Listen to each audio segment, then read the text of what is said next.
Hey everybody, I'm Greg. And I'm Katie. Welcome to the Meeple Society. Today we are on episode 39, part everything of the Jays. We are going to do it all in one episode. Part everything? Sure. Well, it's not a part 1 because there's not a part 2. It's just episode 30. It's the Jays. Whatever you just said. 39. 39. The Jays. The Jays. And a couple go backs. But you know. But before we get started, please like the video, subscribe to the channel, hit the bell icon if you want notification of future content. And follow the link in the description to find us on all of our social media. All right, shall we get started? We got to go backwards. We do, and I blame the Dice Tower Retreat for this, because neither one of us thought about it when we were picking games up off the table, that every single one of them made us go backwards. Mm-hmm. Yeah. So, first up would be... Ugh, that's heavy. That is a heavy... Did you put this lid on? I did not. I did not. You did. Whatever. This is Alma Mater. This is an older game. Well, not real old, but it's it a couple is years. From 2020. So, it's a couple years. This is kind of the follow-up from Coimbra, I believe. No, it's next in... I don't even want to say it's a series. It's not a series, but same artwork. This one is... You are students at a university, or you are managing a university, because you're attracting students. You're trying to get students into your classrooms. You are trying to get professors to do lectures. Mm-hmm. You are all sorts of stuff. So everybody has these beautiful, and I do mean beautiful, books. These gorgeous plastic books. Now here's the key though. Everybody uses your books. You don't get to actually keep them all.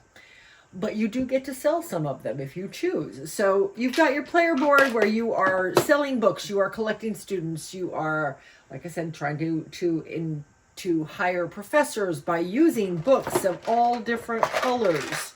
Mm-hmm. It is a pretty neat game.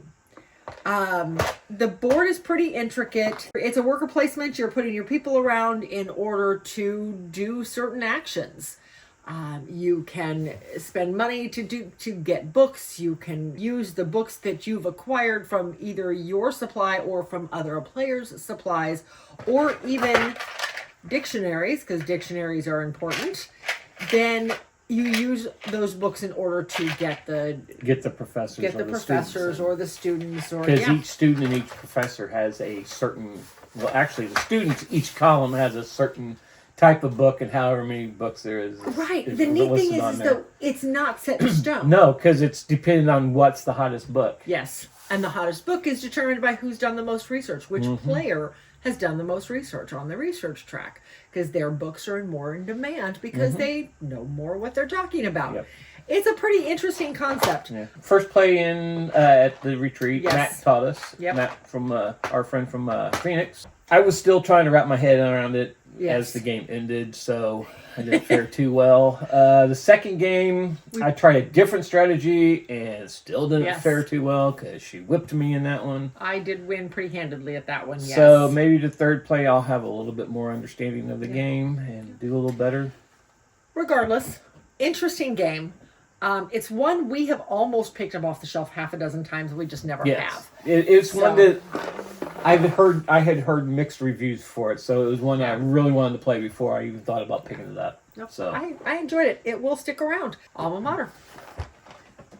So our next game is the one out of the entire retreat gift exchange is the only one that we really looked at as like gotta have. This one was. This is Atlantis Rising, and we also got the Monstrous expansion with it. Monstrosities. Monstrosities adds companion monsters and just some other things, some other player abilities, some player powers. It adds It adds a bunch of different things. So, but we're not going to talk too much about this one. We did actually get a play of Monstrosities in. It was decent. Okay. It's not a expansion that you must play with. Correct. I agree there. So I'm going to set that guy aside.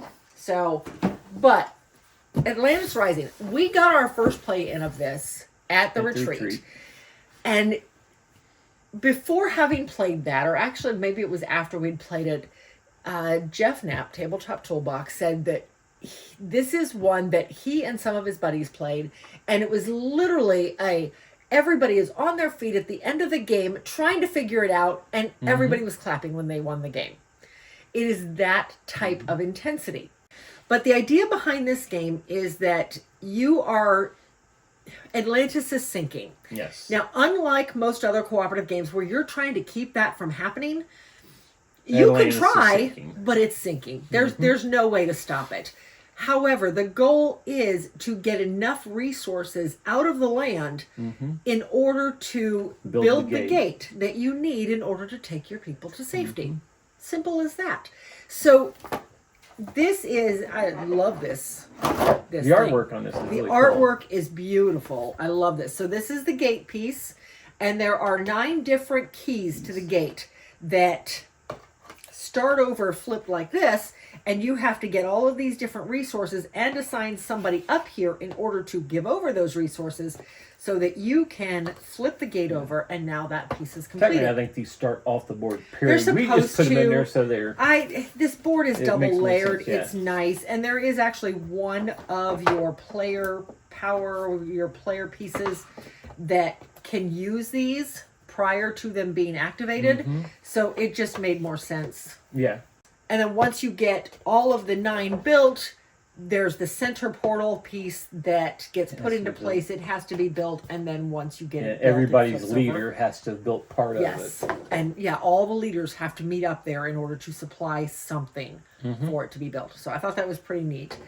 So it makes you kind of work together. The whole board is made up of these pieces and there's no way I pulled out 2 that actually fit together. I did.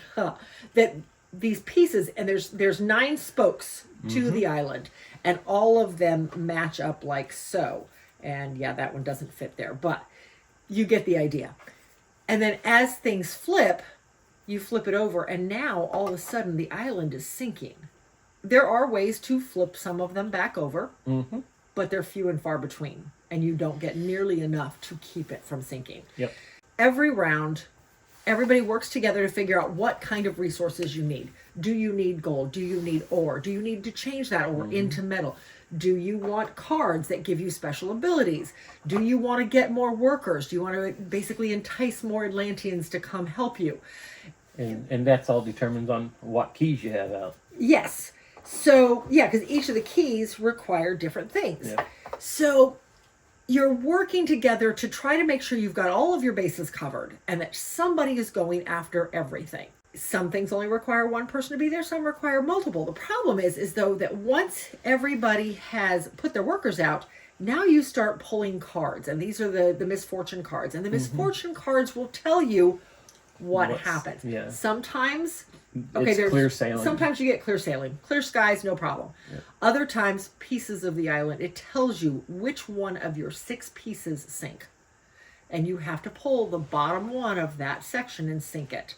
If you have any workers on that piece, those workers go back to their owner, and they don't get an action this turn. Not the owner, the pieces that you put in there. So if you have 5 guys around the island, and you had 2 people here trying to get library cards, those 2 people aren't getting library cards this round. Yep. They're stuck out of the game until the next round. So we've played it twice now. Yep. Both times we have won literally by the skin of our teeth. The only thing left is the centerpiece of Atlantis left. And as soon as that's gone, game over, because the island is gone. It's a good game. I really enjoyed it. This is one I think I definitely want to play on the next 24. When we do our 24 next May. For sure. I'm hoping to do a playthrough of it before then, though. So we'll see. That is Atlantis Rising. This was our one hopeful from the Retreat game exchange, and we did pick it up. So, great game. Great cooperative, stand on your feet and cheer type of game. Yep.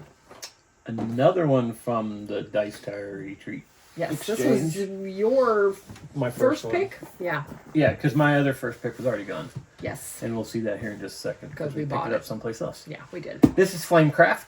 Yes. If you haven't already guessed, I have the box in there. I'm sure everyone watching can read, so. I hope so.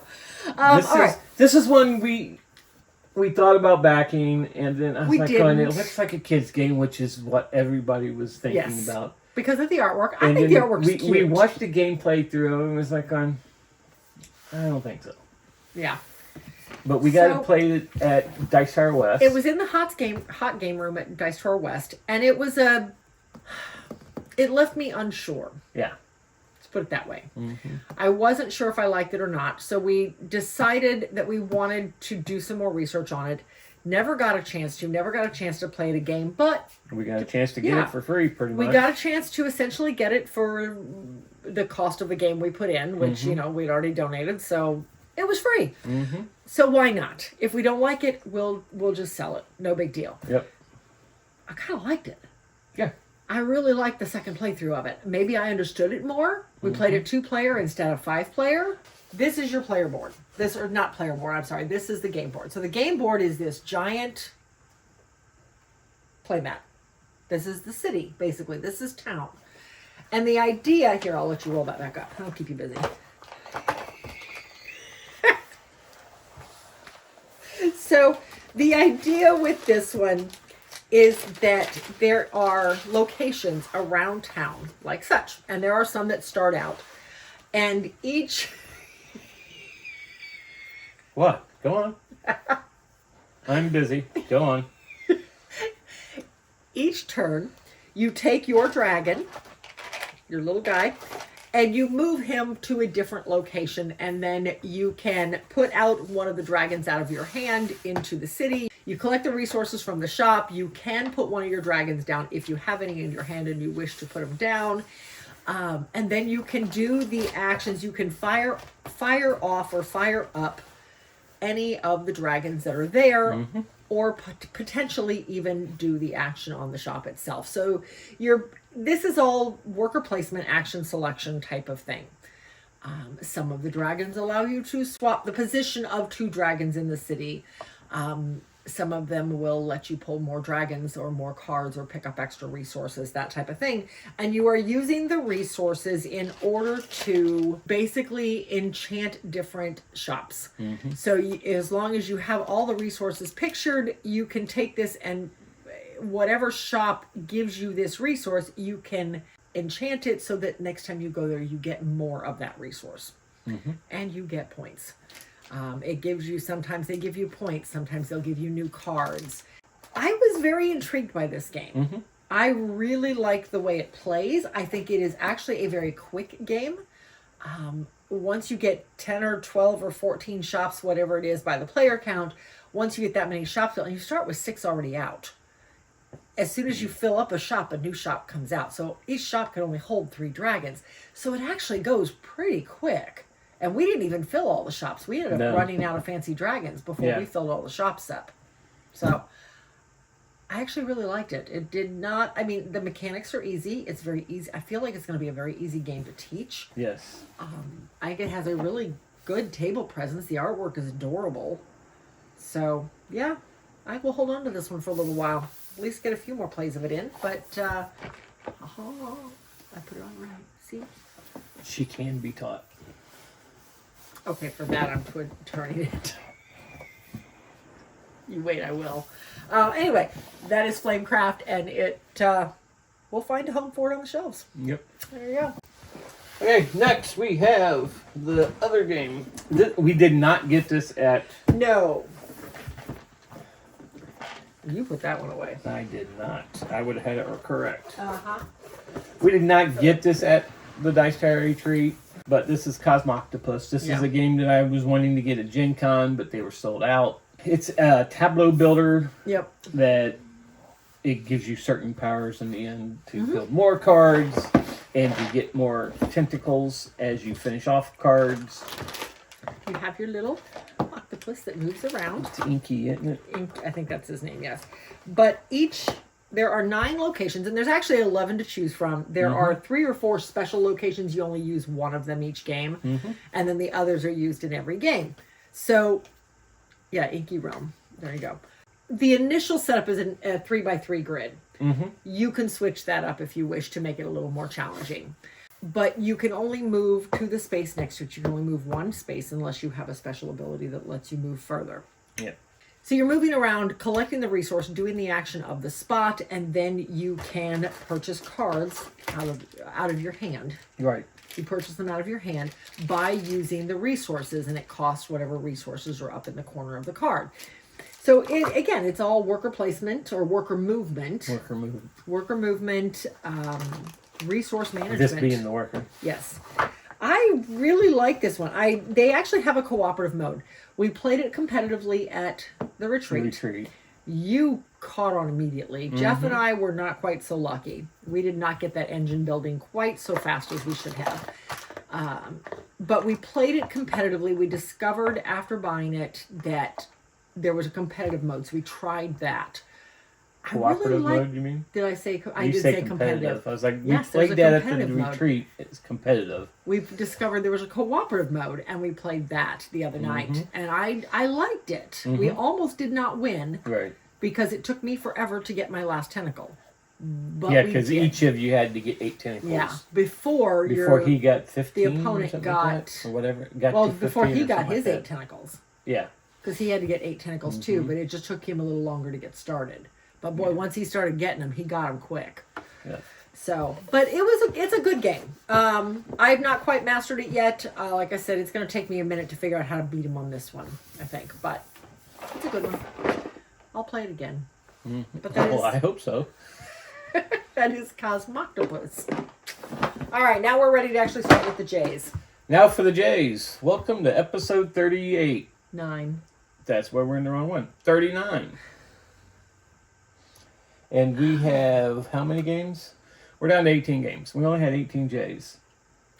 Yeah, we didn't have very many J's at all. It's the smallest letter so far. Yeah. Well, other than the numbers. Well, numbers are not letters. So, I mean, I can teach you the reason why. Never mind. Just pull a game off the shelf. I will pull a game off. That's a great idea. We have Just Desserts. Okay. He looked at me like, well, aren't you going to explain it? No, I'm not going to explain it. She always does the explaining. I just commentary. I am the color commentary person. Okay. Just Desserts is a card game.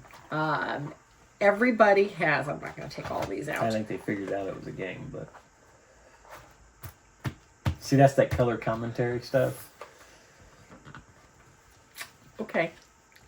All right. So there are a number of guests laying in the middle of the table, and your goal is to get a set of so many guests. I want to say you have to have a set of 5 different guests or 3 of one type of guest. And each guest is defined by the color on the side of the card. It basically identifies the primary type of food they like. So you got 3 or 4 of these laying in the middle of the table. If there's any matching one at the start of your turn, one of them goes away and you pull a new one to replace it. And then at the start of your turn, you pull an extra one anyway. Same thing. You can never have more than one of a type by the end of your turn. Meanwhile, you have cards in your hand. And each of these cards is a different type of dessert. Each one identifies some ingredients up here in the corner as well as the name on the dessert. Now, each of the guests have a specific dessert that they like, and there's no way I got lucky enough that these matched. Heck no. Because this guy likes, or the lumberjack here, this female lumberjack ice cream cone. Likes ice cream cones. Well, I pulled up chocolate frosted donuts. But he'll take anything with ice cream and chocolate in it. Yes. Or no, that's cookie in it. She will take anything with ice cream or cookies, ice cream and cookies. But no nuts. Well, there's ice cream. There's cookies. Here we go. Oh, look. Here's the ice cream cone. So I can use 2 different items that have ice cream and cookies in them. And that would satisfy her. To satisfy her. As long as it doesn't have any nuts. As long as there's no nuts, right? Or if I happen to have the ice cream cone and can do that, I can do it that way too. Now that she gets something special if you actually manage to get their exact their exact their favorite item they wanted. Item, yes. Yeah, their favorite food. That's what it is. For the life of me at the moment, I don't remember what that is, but you do get something special if you manage to match it up perfectly. It's in the rule book. So, interesting little card game. I do like it. We've played this one a few times now. Yep. And it even has an expansion of bacon. It does, yes. All about the bacon, which is kind of weird, but okay. Have you ever had bacon on a donut? No. Oh, it's awesome. Oh, no. Oh, it's awesome. It has just that right amount of sweetness and the right amount of salt. It's just really good. No. It's like a caramel bacon almost, depending on what kind of topping you have on it. Nope. She doesn't know what's good. Anyway, that is Just Desserts. It's a great little card game. Now, this one sits in our collection. We didn't really talk about if we're going to leave it in our collection or send it. This is a great one. It didn't take up a lot of room. But... No, it really doesn't. This is one of those that we have taken to choir competitions before and it doesn't take any, there's no table presence. We could literally take this anywhere. Mm-hmm. So, this one will probably stay in our collection for the moment. This is when we played in the airport, wasn't it? Yes. Yeah, yes. We played this in the airport coming back on a little bitty table, so it works. Mm-hmm. So anyway, Just Desserts. Next we have a 2-player game. Box lids. What is up with the box lids? Jaipur. All right, that one I probably do have to take blame for because I put it away after we got back. This is a 2-player game of set collecting. Yes. Everybody starts out with so many cards, and there's 5 cards in the middle of the table plus the draw pile, and every round you are taking cards out of the middle of the table, either one card or all of the camels, because set collecting camels is part of it. You can take more than one card, but if you take more than one card, you got to put back that many cards. You're right. Or you just take So it's one a good way to swap your hand out with what's on the table is better than what's in your hand. Yes. So there's all different types of materials and things in the deck. And the idea is you're trying to get sets of 3, 4, or 5 in order to lay those down, and that is one of your actions. You can, instead of picking up cards, you can just lay down cards and turn these in. And when you do that, you collect as many of that color chip as the number of cards you laid down. So if I lay down 3, is that 4? That's 4 brown cards. Then I would immediately grab the top 4 brown chips. And the earlier you do that, the more lucrative it is, because the higher values are always on top. If I do that, there is also set collecting, in that there are these set collecting pieces that are worth different values, anywhere from 1 to 3 if it's a 3-piece, or up to 10 points if it is a 5-piece set. So you grab the one for the number of cards you just laid down, 3, 4, or 5. Once so many of the colored stacks are gone, then that round ends. You play a total of 3 rounds. Whoever wins the most rounds wins the game. Yeah, because whoever wins a round gets the little Jaipur token. Yep, one of the 3 Jaipur tokens. And you pretty much whipped my butt at this. I have got this one down, yes. So this is a great 2-player game. It is very popular. This is an older version. We've had this one for a really long time. I think since this came out in 2015, it looks like. So yeah, we've had it. We've had it for a while. But I know there's been a reprint of it. Yes, new artwork. Yeah, so great 2-player game. Yeah, I mean, what else can you say? Yep. But that is Jaipur. It will stay.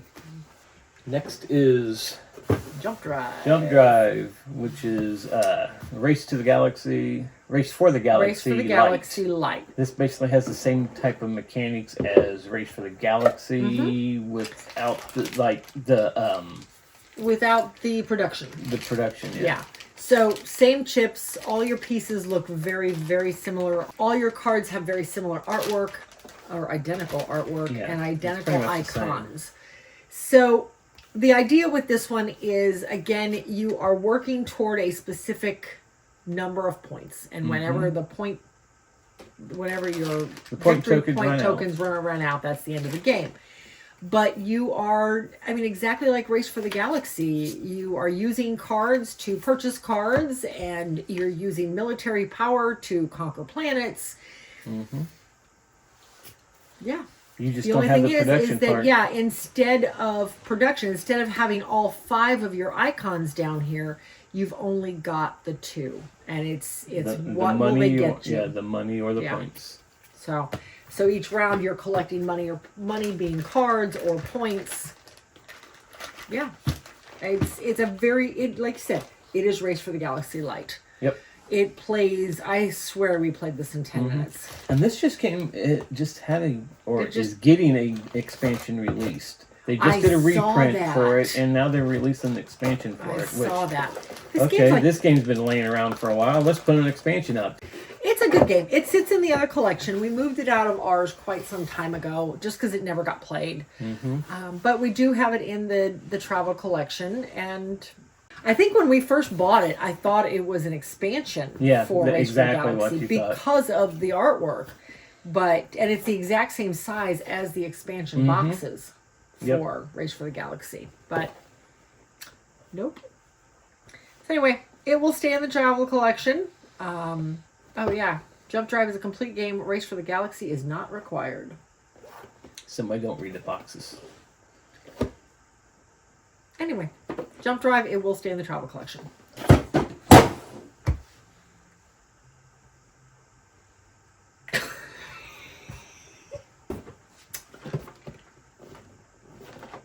No damage done. Let's try and actually put it on the shelf this time. Next is Jungle Speed. Okay. This one we tried playing. This is the first one leaving the collection. Yeah. Let's just start with that. This one does sit in the other collection. Well, it did. It did sit in the other collection. It is not going to regain its shelf space. This is an interesting one. It is kind of like a weird variation of War. Yeah, kind of. But there were so many freaking rules. There were so many rules to it. We kept having to stop and look at the rules. You called one game Amsterdam one time that it was complicated for the sake of being complicated. And that's what I felt like this was. I feel like they added 15 dozen rules. Yeah, it was a game of war that they added just a bunch of rules just to make it complicated. Yeah. So sometimes you're matching the colors on the card. If these colors match, then you have to grab this piece out of the middle of the table, and then you put all of your cards on the bottom of a discard pile or something. I don't remember. That's how big the impression was. Other times, you're matching the shapes. Now, mind you, these two match. These two don't. You make the mistake of pulling that one, and you're taking all the cards from the discard pile. And it's the winner is the person who gets rid of their cards first. Yeah. This is a complicated version of War. Yeah. And it came with a bag that made no sense. There's nothing that needs the bag. It's not even mentioned in the rule book. We've played a lot of card games in the last half a dozen letters that replicate War. Some of them geared toward children. This one is too complicated. Yes, it's supposed to be a party game. I get it. It's meant for up to 10 players. I could see where this might hit with the right type of person. We're not it. We're definitely not it. Again, we go back to the whole, if it was under a certain rating on BGG, so it's leaving the collection. Done. Okay. So next we have a series. We do. We have the classic Jenga. We have Jenga Boom. And we have Jenga Tetris. Yes. We had another one. Well, Jenga Quake, we were going to talk about it. I pulled it out to try to set it up to play it, and I think the batteries had exploded inside of it, which I don't think you realized the batteries. I did not even realize the batteries were in it. I am so careful. It was a Goodwill find. So. And apparently, and I guess when I checked it, I know I checked it when I first got it and it worked. I must have forgotten to take the batteries out afterwards, because I usually do. And I didn't. And the batteries exploded. So that one, unfortunately, it went bye-bye. Well, I saved all the pieces because who knows? I might be able to gift them to somebody who's missing some of the blocks. Yep. It's just a bunch of blocks. But the mechanism went into the recycle bin, into the toxic waste recycle bin. So, but that one was based around an earthquake hitting, and you didn't know when the thing would start shaking and whatnot. So, Jenga. Basic Jenga. I think if you have never played it, you've probably seen it played or have heard about it. It's a tower of 60 some odd blocks, and you pull one out and put it on top. 54. 50. Remember, that was a trivia question on the podcast. 54. Okay, whatever. Anyway, so... You got it wrong on the podcast previously. I probably did. So, I haven't gotten very many of them right yet. Anyway, that's a whole nother story. So, a tower of 54 blocks. You pull one out, you put it on top. First player to knock it over loses the game. Easy as that. It's a dexterity game, and I don't do well with dexterity games. I did win this one. You did win this one. This guy basically is the same thing. Less tiles, though. This one only has like 30 something, 36. On top of what they call the toy detonator. You have this, and I'll show you a video of it. So you start by pulling this back. You pull the switch to bring your base up, and then stack everything on top of it first. And when your turn starts, you hit the thing. You take your turn, put your block up on top, turn it off. Mm-hmm. And then everybody else, you just keep doing that until somebody runs out of time, and the base essentially falls out from underneath everything. Now, while you're trying to figure out what block you have it on, you don't have this running, right? No, you don't have to do that until you start your turn. When you start your turn and you're ready to touch the tower, then you turn it on. Yep. So it just depends on how long it takes you to figure out which tile is loose. Because if you can't figure out which one it is just by looking, this guy's running the whole time. And you would think this would be simple.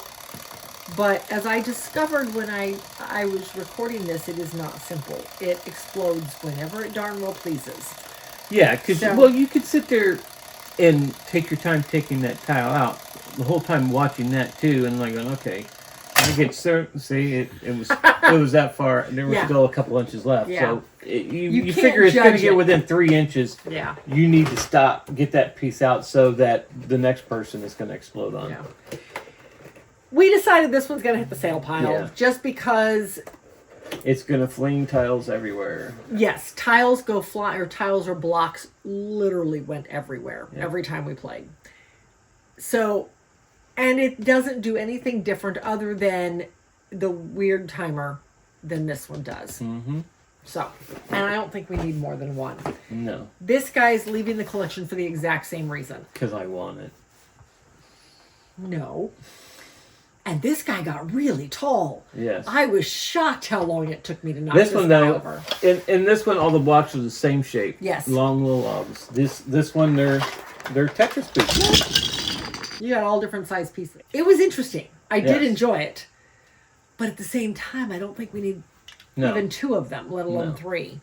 Because people are going to look at this like going, Tetris Jenga? And we've taken this I'm not sure, but they see that. They know exactly what that game is and how to play. We have taken both of these. I don't think we've ever taken this one, but I know I've taken both of these, and this guy's never even been looked at. This guy's been pulled off the shelf multiple times. Because it's familiar. They know that it's familiar. Exactly. So we're just going to hold on to the one, and the other 2, neat as they are, and they definitely do something different. They're leaving. In the interest of getting that collection down. They are leaving. They are leaving. So, yeah. Next, we have the 2019 Spiel des Jahres winner. And that's just one. Yes. This is when it first came out, I was like, oh, it's a party game. We are not party game people. No. We just aren't. And we've said that multiple times. This was the first party game we'd ever played. And I don't even remember what made us sit down. We've played plenty of party games. This is true. We've played plenty of party games. None of them have been... This is the first one we actually bought. Yes. In a long... This is the first one we bought for us. Mm-hmm. That we have pulled off the shelf a lot of times to play with people. We have played this with my mother, with my nieces. We've played this with friends. We have introduced it to a lot of people. Super interesting. This one plays cooperatively. Everybody has their colored Sharpie and their little plate. And what happens is whoever's turn it is, you put 13 cards in the middle of the table, the official way to play. And a lot of people will tell you they just simply play until everybody's tired of it. And that's okay. So the official way to play, that's how I'm going to tell you. The player whose turn it is pulls one card off the face down stack and puts it so that they can't see it, but everybody else can, and then goes, I'm going to choose number 3. And then everybody else looks at the card, looks at number 3, and goes, oh, what am I going to write for that? So this one is missile. Okay. So a couple of small rules. It can only be, your clues can only be one word. Everybody else is taking their little plate card, their plate. So here, we'll do this. This is sitting where everybody can see it but the person whose turn it is. Everybody else is taking their plate or their stand, and on this side of the stand is writing a one-word clue that will hopefully lead the other person to the correct answer. And you want them to get the correct answer. Yep. It is a cooperative game. So you're trying to put one word here. You can't use words that are in the same type of family. And the only one I can ever come up with is the one they list in the rules. So if the word is prince, you can't use princess, vice versa. Okay, fine. You can't use numbers or things like, there are certain rules as to what you cannot do. You can't use a different language. You can't use foreign words, you can't make up words, things like that. But here's where it gets tricky. If anybody, and this is a 7-player game, so you're potentially getting 6 clues. Anybody writes down the same word, and for missile, I don't know, maybe 2 people put down rocket. Yeah. If 2 people put down rocket, guess what? Rocket's out of the game. The clue guesser does not get that clue to guess with, so now they only have 4 left to guess from. Yeah. So yeah, you lose both of them. If 4 people wrote rocket, well, guess what? They're down to 2 clues that they get to guess from. So, I mean, somebody could put air or explosion or any number of things. The idea is to think outside the box, but not so far outside the box that you're leading this person on a wild goose chase. It gets pretty interesting because immediately something's going to pop into your head and they're like, oh, you're like, no, somebody else is going to think of that. What else can I use? And now everybody starts thinking. Trying to think outside the box. Yes. But yeah, like I said, you don't want to go too far outside the box. You're missing all the good clues because you're afraid somebody else is going to give those same clues. Yes. It is a very intriguing game. If you guess correctly, great, you win that card. If you guess wrong, you not only lose that card, but you lose the next card in the stack too. Or you can just give up and not answer, and all you do is lose that card. The idea is that at the end of the game, you go to this handy little chart and tells you how you did. So you don't necessarily want to keep losing cards by guessing wrong, but at the same time, you want to guess something. It is just a very intriguing party game. Yep. I really, really like this one. Matter of fact, we introduced our son to it last week, and he was like, oh, we have a work party coming up. This is perfect. I thought he'd played it before. I thought he had too. I was shocked when he said he had not. Because didn't we buy him a copy? Yeah, last couple Christmases and he still ago. hasn't played his copy. What is up with Well, we Justin? did buy it right in the middle of the pandemic, and it is a 3 to 7. That is just one great party game. Highly recommend it. So yeah, this actually, we have one in both collections, and it'll stay there. It'll stay in both. So yeah. All right, next. Next is a game we got to play with Adil the Traveler. Yes. So this one here is an interesting gem trading. It's a trading game, more or less. So more or less, yeah. Everybody has your player board that you track the number of gems you have sold of the different 4 gem types. So, and then there is a central board, central score track where you track how much gold you have, and you have your stores as well as your marketplace. And each of the marketplace is based on player count as to how many you have. But you have these gem cards that, of course, you can't see here. But you have these gem cards that pile up in the market as well as up here in the stores.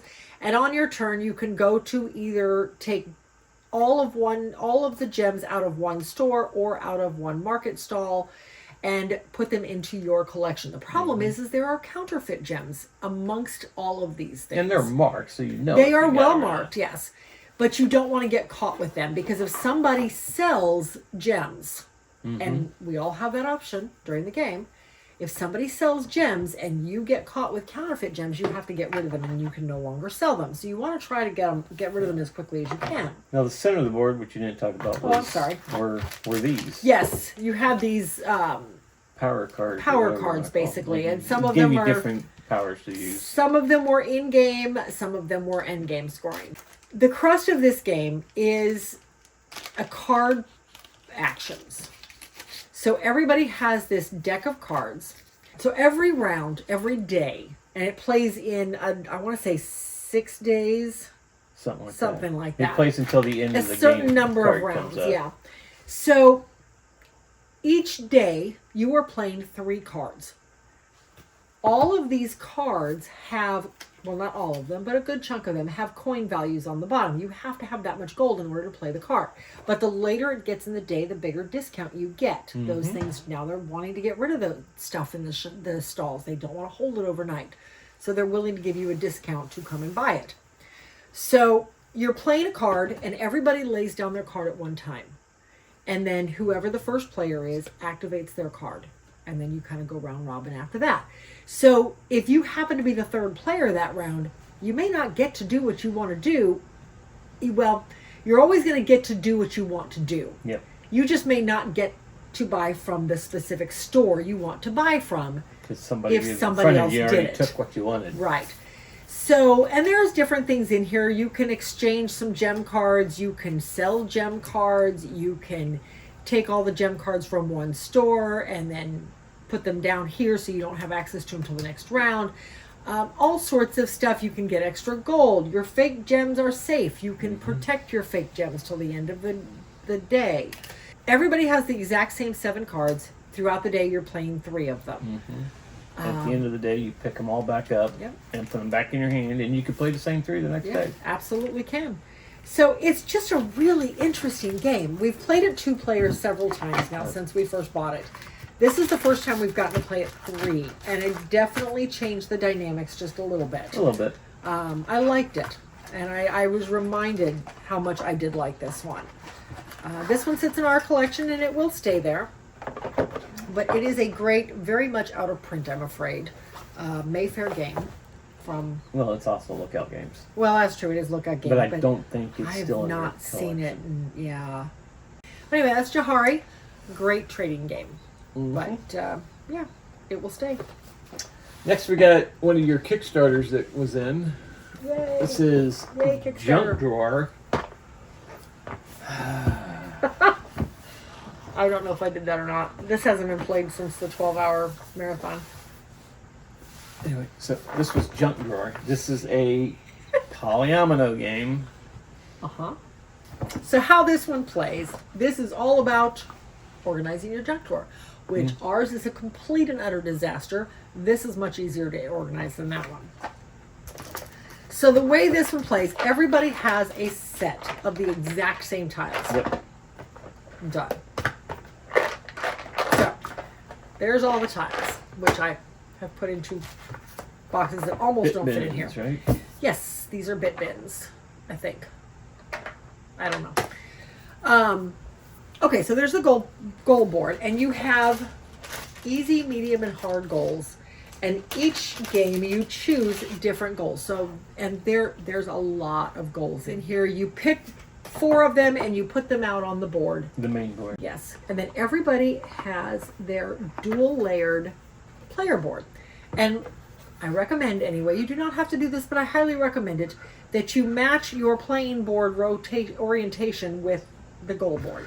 Because otherwise, it's going to be very confusing to know that the red has to match this goal. All of these have the colors around them, as do the player board. You're going to have a deck of item cards. And every round, you're going to put 4 item cards out in front of you. And these item cards correspond with one item. Yes. Each one of the cards corresponds with one tile. So you're going to put 4 down in front of you. And then one by one, 4 rounds or 4 turns in each round. You're going to flip one over. All players are going to grab that item. So you're going to grab the bottle opener. And you are going to pick one of your 4 sections to put it in. And then you're going to flip the second card and grab the level. And you're going to pick a different one of your sections to put it in. So if I put the bottle opener in the red, I can no longer put anything in the red this round. I have to choose one of the others. And you're going to keep doing that until all 4 cards have been turned over and you have put something into all 4 areas. And then you're going to lay out 4 more cards and you're going to keep doing that. But this continues until one player can no longer place an item, and then that triggers the end of the game. And then you score your goals. So like this goal is an easy one. It simply says score 2 points for every interior covered space. So you want to cover, you want to cover the 9 spaces on the interior of your board. Mm-hmm. The outer board, who cares? You want to cover this interior space. But at the same time, you don't want to leave yourself stranded and have to finish too early, because if you can't put something and you have to put it here and you can't, you trigger the end of the game. It's an interesting polyomino game. Yeah. I really enjoyed it. We've played it on the 12-hour marathon. We've played it a couple times now. Really, really enjoyed this one. It's a good one. It will stay. We actually have a copy in both collections. I picked up 2 copies of this on the Kickstarter. That is Junk Drawer. Great new game by 25th Century Games. I know I've seen it in stores, so it is available. This is one of the games we're showcasing that is available still. Great polyomino. Okay, next one we have is Jumpin' Monkeys, which is another flippin' dexterity game. This is very much like Flippin' Frogs. Yes. You got your tree. Launching monkeys. Yeah, you're basically launching monkeys, and everything is so tightly in this box, I'm not going to try and get it out. Just like in Flipping Frogs, you are flipping monkeys this time. The first person to get all 4 of their monkeys in wins a banana, and you get so many bananas and you win the game. We didn't even finish the game, because we spent 10 minutes just trying to get 1 banana. It was crazy. We finished because you got yours up there. Yes, but that was round 1.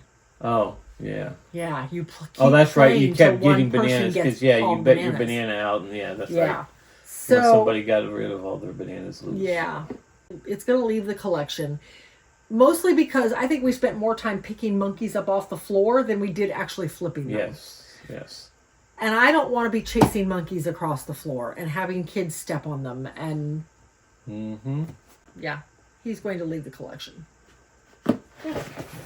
Next we have Jamaica.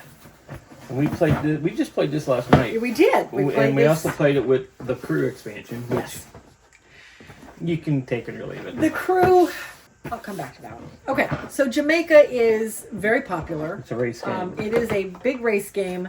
You're racing around the island of Jamaica. The first person to get back to Port Royal wins. The idea with this one is you are rolling dice, and everybody has a deck of cards, and you have 3 cards in your hand to choose from each round. And each card has symbols at the top. The green arrow means you move forward by that number of pips. The red arrow means you move backwards, or you can pick up supplies or whatever. You do what the arrows say based on what you've played and what the first person that turn has put into the dice slot. So you roll the dice, that person figures out what they want to do, and then they put the dice into these 2 spots accordingly, and everybody else has to figure out their cards based on where those dice are at. The cards show a morning action and an evening action. So the first dice, you do the first action. In this case, I would pick up 4 food supplies and put them in my ship. The back one shows a movement. I would move 2 spaces. Now, as you're moving, though, you might have to pay food, or you might have to pay gold to go into port, or you might have to battle somebody if you land on the same space as somebody, or somebody lands on the same space as you. If you can't pay, you got to move backwards. Not only do you lose everything you do have, but you got to move backwards to a spot that you could have afforded. Sometimes that's good. Sometimes it's not. Everybody has 5 holes on their ship, and you can only put stuff into an empty hold. So if you get supplies and you don't have an empty hold, you have to get rid of something to take those supplies. You can't just add to something that's already there. So you're wanting to use the supplies almost as fast as you get them. Yes. So, so sometimes having to pay out all the food is not a bad idea. But when the crew comes in, though, the crew actually takes up your hold spaces. So, and I know this is not going to be... Oh, wow, it's actually organized. How about that? Usually it is far from it. So the crew, basically you have all of these crew members, and you have this bottle of rum that we need to glue the label back onto. So wherever the bottle of rum sits, the crew members next to him are available. Right. You can pick that up anytime you've gone into port and you've paid the full port fees, whether it be $3 or $5. Then you can, if you choose to, recruit a crew member. The problem is the crew members take up a spot on your hold, which means now you only have 4 spots left. Yes. You can throw a crew member overboard, as they say in the directions, off the life of a pirate. But you can't throw a crew member overboard to take on another crew member. You have to throw him overboard to load supplies. But you can throw supplies overboard to hire another crew member. Yep. The life of a pirate. So it's an interesting addition. Is it a necessary addition? Yeah.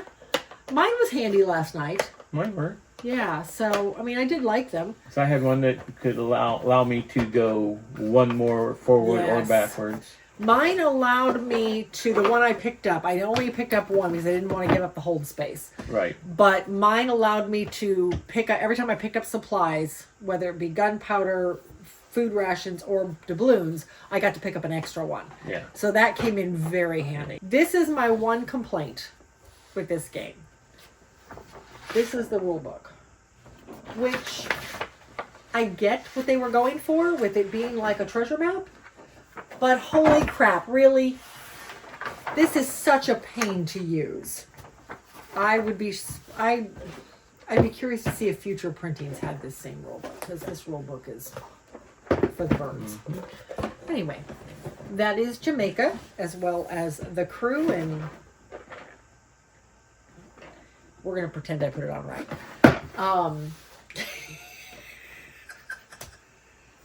Okay, fine. I will turn it around. Anyway, that is the crew, that is Jamaica, along with the crew. And both of these will stay in our collection. Yep. We do enjoy it. It doesn't come off the shelf very often, but we do enjoy it when it does. So, all right. Next, we have another set of games of Jake and the Neverland Pirates. They don't play it all alike, though. I don't think I've really ever heard of this. I've heard of the cartoon. These two are based on a cartoon. And from what I understand, a very popular cartoon with children. I have never seen it. Let's start with this guy. So this guy... is a dex game. It's a dexterity game. It's a dexterity game, just putting the pieces out on the hammock. Yes. Because you've got your pieces hanging between the coconut trees on the board. So your hammock is hanging. You are putting all of these pieces along with... Oh, Captain Hook is in there. Captain Hook is sleeping on the hammock and with all of his treasure around him. As you said, how many times did we knock all the pieces off just trying to put them on? Right. So then you are going around the board, and I like the board. It's cute. And the board has different spaces, and you're moving based on a spinner, which... I have to admit, for a kid's game, it was brilliant separating the spinner from the board. It technically goes right there. It fits still there. A spinner. But it's not attached, so you don't knock things over just by spinning the spinner. So you move by the number of spaces and then do whatever the space says to do. You have to take a piece off using the shovel, which is... That is open. Of course it's open. I opened it to take Hook out. Anyway, or you use it to use the sword, or you have to take a green piece off, or you have to take a red piece off. Or you lose a piece when you fall on the bridge. You lose a piece if you hit the broken bridge, right.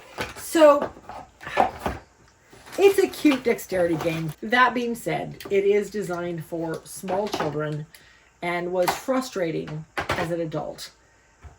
It is going to leave the collection, again, mostly because... pieces go flying. And because we want to get that piece of the collection down to like 20-25 games, and This one just didn't make the cut. Yep. So anyway, that is Jake and the Neverland Pirates, Who Shook Hook. This one is leaving the collection. The next one is Tricks and Traps Treasure Map game. Again, Jake and the Neverland Pirates. I have to admit, this one I had to think about for a minute. This taught some interesting mechanics. I'm still trying to remember You're still trying to remember this one? Okay. We played this one a couple weeks ago. So what this one is, everybody has their dry erase treasure map. Hold it right side up. That is a replica of the board. And the board shows all these different locations on the island. So at the beginning of the game, everybody gets a treasure card. This essentially shows you the one location where you buried your treasure. That's all it shows you. There is one treasure card for every location on the board. And you're only going to use a couple of them each game. So a little variability there. So you are moving around, and in front of you, you have a number of cards, and each round you are pulling an extra card that gives you different things you can ask clues for. Or yes, I'm sorry. The dice roll tells you if you get cards. Yes, you're right. So sometimes you can just move. Other times you have this little spyglass on here and you get to pull cards. The cards allow you guesses. So like some of these could be, you're guessing, let me do this. Is your treasure in the south? And each one of the areas are marked, whether south, north, east, or west. Is it in the south? Is it in the west or the east? Is it, that's quicksand. Other team cannot move next turn. Okay. We never came across that one. Is your location a circle? Is your location green? And one by one, they are saying yes or no, and you are marking off your map to narrow down where they are. And then as soon as you know where they are, you beat foot to that location and say, hey, is this where you're at? If you're right, you win the game. Mm-hmm. Simple as that. So this is introducing social deduction. Yes, it really is. So you can jump straight from this to search for Planet X. Okay. I'm not sure I'd recommend that, but sure. It is a cute game. I really did enjoy this one. Oh, sorry, you have to go that way. Thank you. I figured that out eventually. I had to think about this one for a while because I did like what it taught. Mm-hmm. We never really talked about this one, but I think this one is going to leave the collection too. Again, just in the interest of getting it down. Mm-hmm. But I love what it teaches. Mm-hmm. I love that social deduction aspect of it. Or just deduction, period. I love the deduction piece of it. So yeah. I'm not sure I'm happy with that decision yet, but it is probably going to leave the collection. So, yep. All right, but that is Jake and the Neverland Pirates. Next is Disney's Jungle Cruise. Jungle Cruise adventure game. So how this one plays, everybody is playing a captain of a jungle riverboat. Mm-hmm. So everybody has their little jungle pieces, or they're not their jungle pieces, they're little boat pieces. Mm-hmm. Cute little boat pieces. The board is basically a depiction of the river through the jungle, all the way back to the headquarters of the company that runs the Jungle Boat Cruises. Goal of the game is you are trying to keep as many people and or cargo that you pick up along the way on your boat. Yep. And there are things that are going to take it off your boat. Yes. There's lots of things that are going to take it off your boat. But the goal is to keep them on your boat. And you start with, 12 passengers on your boat? Yes. You start with 12 passengers on your boat. Each passenger belongs to a minimum of one family. Some have two. Some have two. They were married into a different family, so they kind of cross families. There are a number of different mailboxes where you can go to and figure out which of the families is not going to get the job of running the cruise line while the owner is on vacation, I guess is the story behind it. Meanwhile, one of the tokens is down here showing which one it is. So you can go to these mailboxes throughout the game and get the clues, but it takes you a little longer to get to them because they're a little out of the way. There are shorter paths. The idea is that you want to make sure you have as many of that family member that of whatever token is here on your boat at the end of the game as you can, because those are worth 5 points each. Mm-hmm. Now, that being said, every other passenger is still worth 3. Because unfortunately, you're going to lose a few in the jungle. Yeah. After every turn, you pull 4 cards from the jungle deck, the adventure deck. I'm not sure what they call it. I don't remember. You have to choose as many cards as you took movement. So if you moved twice, the dice gave you 2 movements, then you are drawing 2 cards. These cards show different dangers. And there could be easy dangers. Like this guy says, calm river. There's no problem. Mm-hmm. But others show lots of danger, because this one is an Indo-Chinese tiger coming at, what is that? Is that the port side of the boat? Coming at your port side of the boat. You have to roll 3 dice. If you choose this card as one of your danger cards, and you get to pick, you draw 4, you choose as many as you took movement. Problem is, if you rolled a 4, you're taking all 4. Yep. But if you only rolled a 2, then you get to look at all 4 cards and choose which ones you want. Well, heck, I'm definitely taking that Calm River. This guy's probably not going to get rolled on. I'll take one of these other ones that only requires 1 dice, because investigating the crash landing of a plane seems a whole lot better than an Indo-Chinese tiger coming at the port side of my boat. Mm-hmm. But you're going to roll dice, as many exclamation marks, as many danger symbols as you get. That's how many passengers or cargo you have to remove from that side of your boat. As you can see, passengers get removed quite often. It's a cute game. I do enjoy it. This sits in in the travel collection. Mm-hmm. It will stay there. Just because I think the theme is fun. It's a little bit of deduction, because you are trying to figure out which family you really need to worry about saving. Yeah, because there's splits in the river. Yes. If you go one way, you might miss a clue. If you go the other way, you might miss a outpost. And the outpost lets you pick up supplies. Yeah. It also lets you flip over. You have a flare gun that you can use to re-roll some of the dice, so that hopefully you don't lose 3 passengers from the port side of your boat. So you can re-roll them and try to get a better roll, but you can only reload your flare gun at the outpost. So you want to try to hit those if you can. Like I said, it's a good game. Yep. I do really enjoy this one. It's a lot of fun, but very light. But anyway, that is Jungle Cruise Adventure Game. It is in the travel collection. It will stay in the travel collection. Yep. All right. Next we have Journey to the Center of the Earth. It's like almost every one. Oh my gosh. Okay, well, hold on. Just leave this guy open. Woo, he went everywhere. We took this one over to Coopla Nerds last night, and the cards are literally everywhere now. That's what happens when you put it in a bag and stand it up on end. Okay, so Journey to the Center of the Earth. This is based on the Jules Verne book many decades ago. Of course, there has been lots and lots of movies and TV programs. As we learned last night, because we looked it up because we were curious, there's a lot of them. Yep. The most famous of which is, the most recent of which that was pretty popular, I thought, was the Brendan Fraser movie. Yes. Back in 2008, something like that. It was a while back. Okay, so the way this one plays is, it's not cooperative, but it's one of those games where everybody's moving the same pieces. Mm-hmm. You're doing your action, and you are choosing your action based on the cards you have in your hand.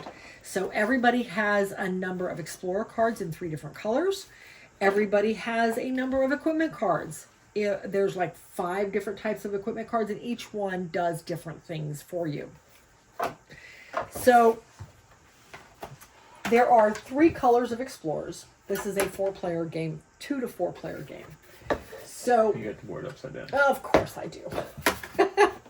This one plays in 3 pieces. You have your extinct volcano, where you are descending down the extinct volcano, looking for treasures and trying to find water.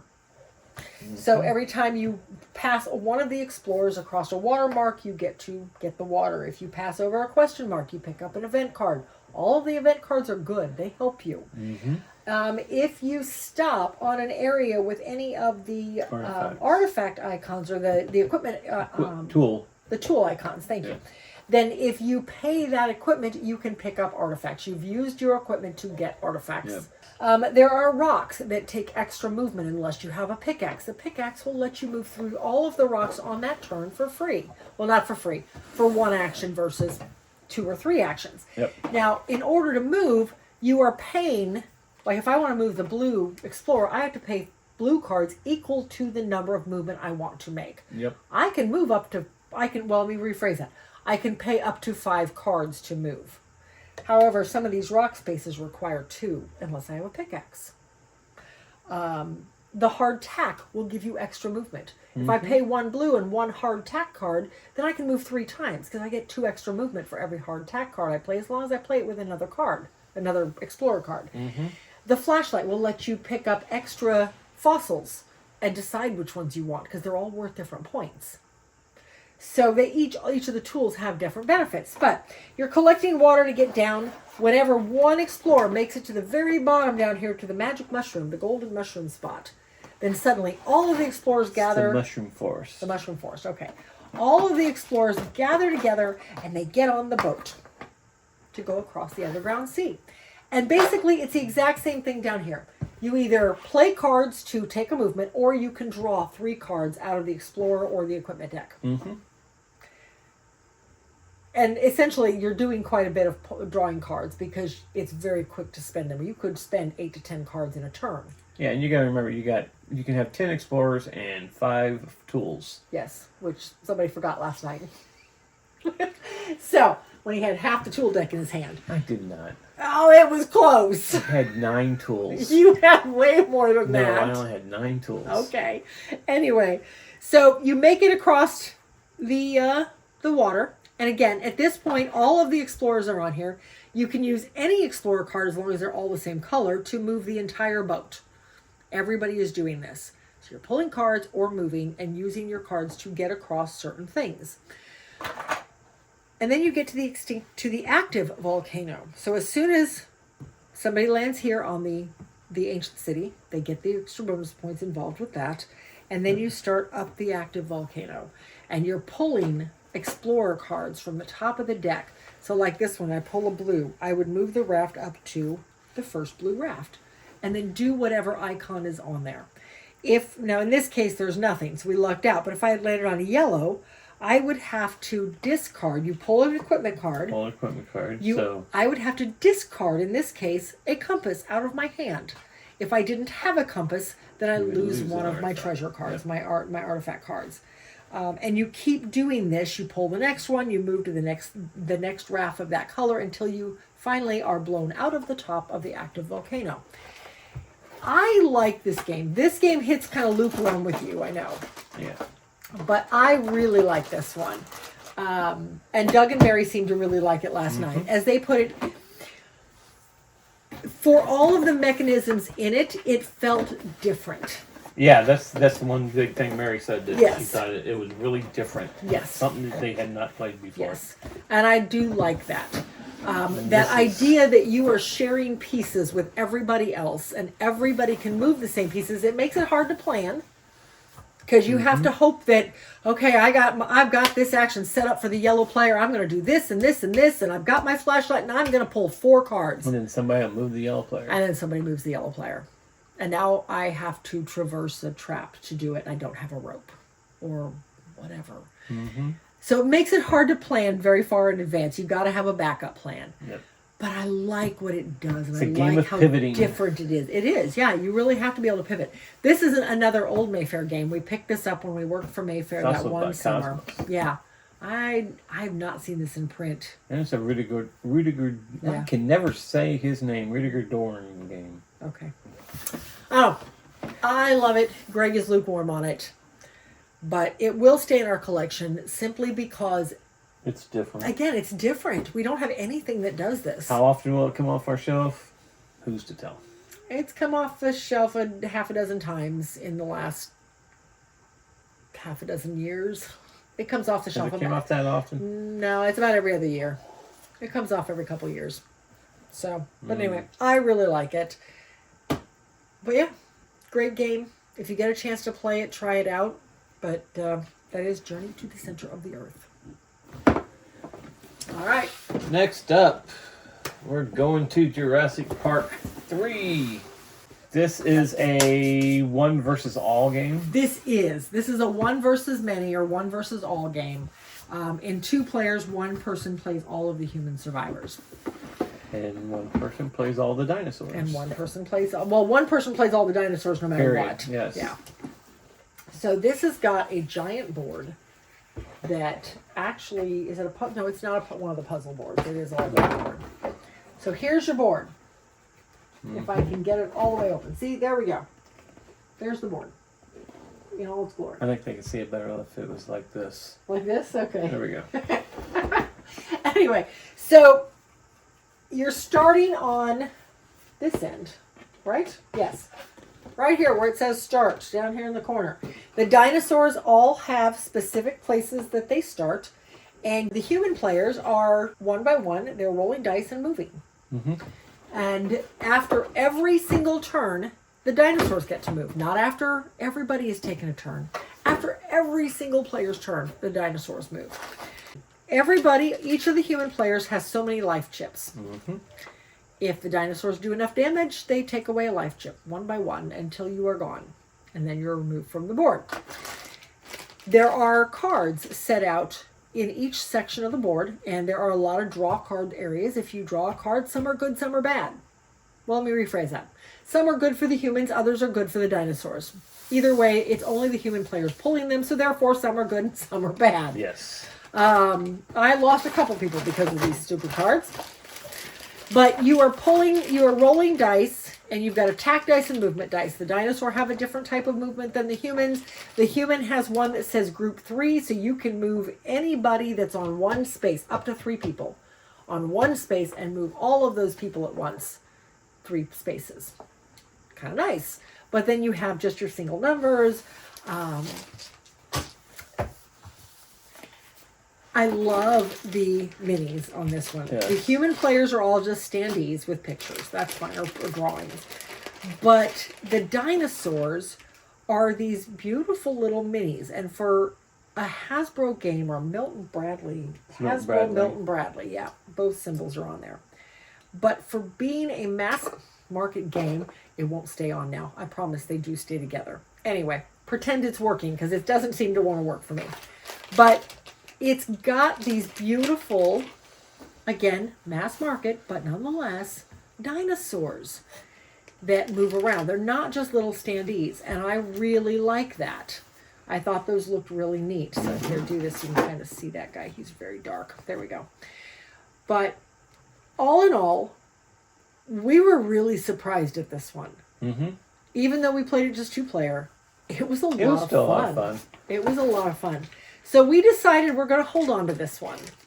I feel like the IP is still popular enough that now I got to get them off. There we go. That it'll come off the shelf. But I liked it. Yep. So this one will stay. Cool. It sits in the travel collection, and that's where it'll stay. But yeah, I would play this if somebody picked it off the shelf, and I would recommend it to somebody looking for this type of game. Yeah. But yeah, it's a good one. If you find it at Goodwill, it's definitely worth a couple bucks to pick up and try out. Hopefully all the pieces are in good shape. So, but yeah, Jurassic Park 3, island survival game. Who will survive? Yeah. Eric survived. Eric survived. He did. So, the last one we got is Jumanji. You saved this for last, huh? This is only out because of the movies. Yes. This is one where you're moving around with the rolls. You roll your dice, though, but there are certain areas where you get to where the other player has to roll a certain item to allow you to get out of the area. And for everyone they don't roll right, you go backwards. Yeah. And this one, I was probably... They bill it as you're trying to help somebody else, but really it's competitive. You're not hurting them. I was way ahead of you. Well, you were a little ahead of me, not way ahead, but yeah, I still had won a by a long good shot. Well, because you kept moving me backwards. Not intentionally. It's a roll of the. Yeah. Anyway, it was a roll of the dice. How many rolls did it take me to get you through those 2 spots? I don't know. How many rolls did it take you to get me through that 1 spot? It was not that bad. It might as well be. So it's got a decoder on it, which I have to admit, the decoder actually works, and a lot of them don't. So that was nice. I like the plain pieces. It's the nice big wood, chunky wood pieces. It's all 8-sided dice. It's just not a good game. No. It's all roll and move, which in itself is not bad, but your success is dependent on how well somebody else rolls. And not just one person, but how much everybody else rolls. It's just not a great game. This one is going to leave the collection. Yeah, I can't recommend it to anybody. It was not any. We've played it twice now. If you've seen the movie and always want to know how to play it, get it, play it. Yeah. It's not that great. Yeah. It's not. I mean, it'd be different if it was like the game in Jumanji. Yeah. But I don't even think it's like that. No, I don't think. No, it's not. It's just they kind of came up with sort of a game and decided to put the Jumanji name on it, and there we go. I don't think it reflects the game in Jumanji at all. No. So, anyway, Jumanji. This one, unfortunately, we are not recommending it. It is leaving the collection. Mm-hmm. All right. That's that. So, with that, we'll see you at the next one.